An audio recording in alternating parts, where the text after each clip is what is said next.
Ngayon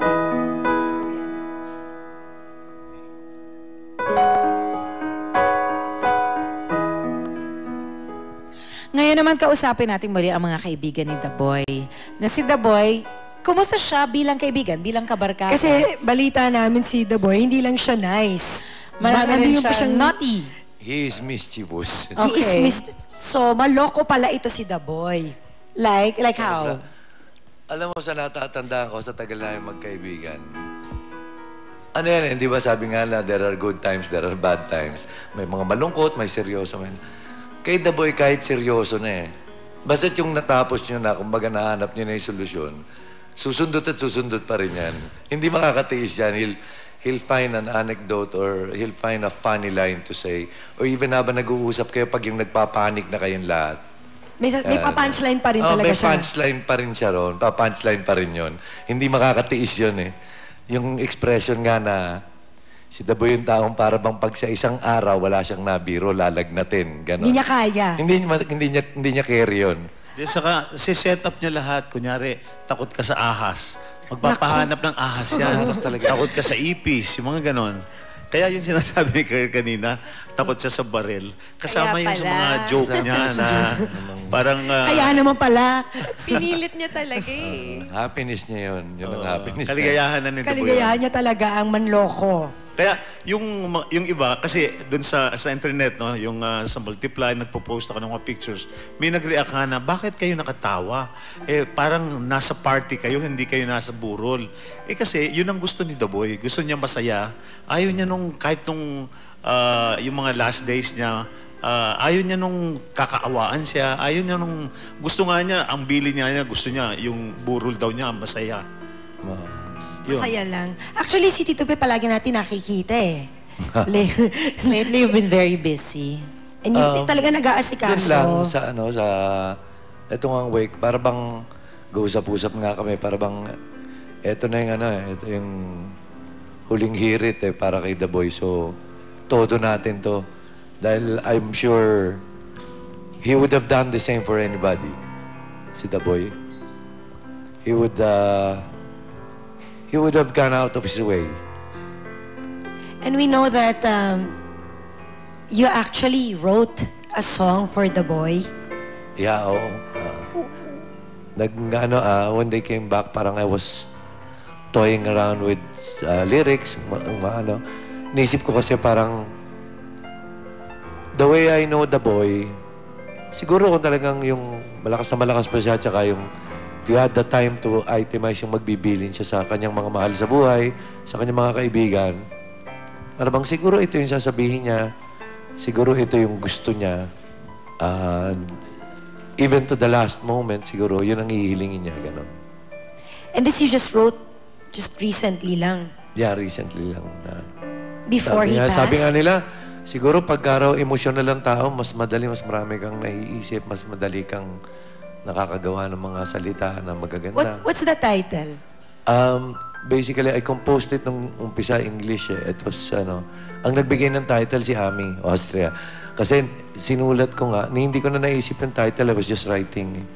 Tapos nung sinishare ko na sa kanila nitong past few days, sabi ko, wala nga pala title yung kanta ko. Sabi nila, sige, di yung English, Rudy's Theme. And then I translated it sa Tagalog. Tinagalog. Awit ni The Boy. So, tinagalog pa ni Tito Pip. And today, mula sa isa sa pinakamatalik na kaibigan ni The Boy, na hanggang sa huli ay damang-dama natin ang kanyang katapatan at pagmamahal sa kanyang kaibigan. Prueba dito ang kantang kinompose niya for The Boy, na ngayon ay kakantahin niya para sa ating mga sis. Tears of Cruz III.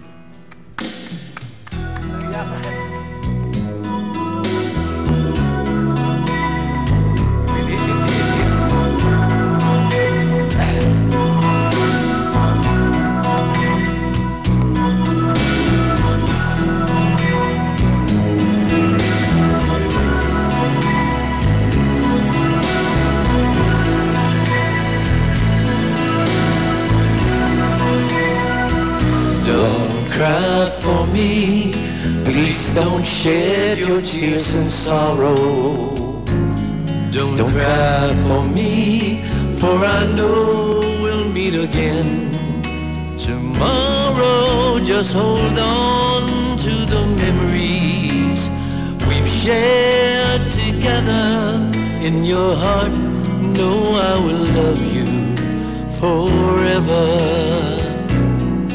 A life so full, I've been blessed with friends so kind and gentle, with love so pure. How my children held my hand so tender, and as I walk towards the light and close my eyes, remember this is not goodbye, it's only good night. If there were times when I made you sad and lonely, please hear my heart crying out, oh babe, I'm sorry. And to all my friends throughout life's journey, I thank you all for the friendship that you gave me.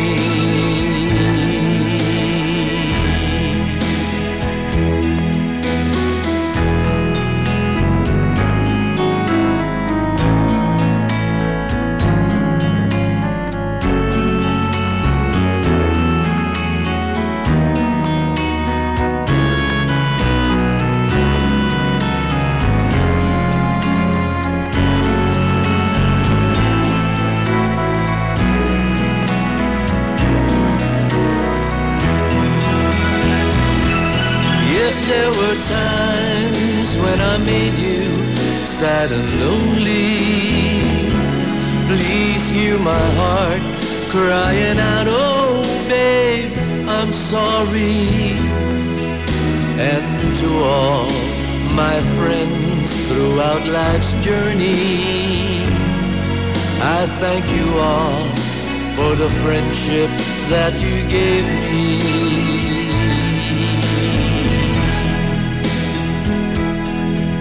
Cry for me, for my final fight is over.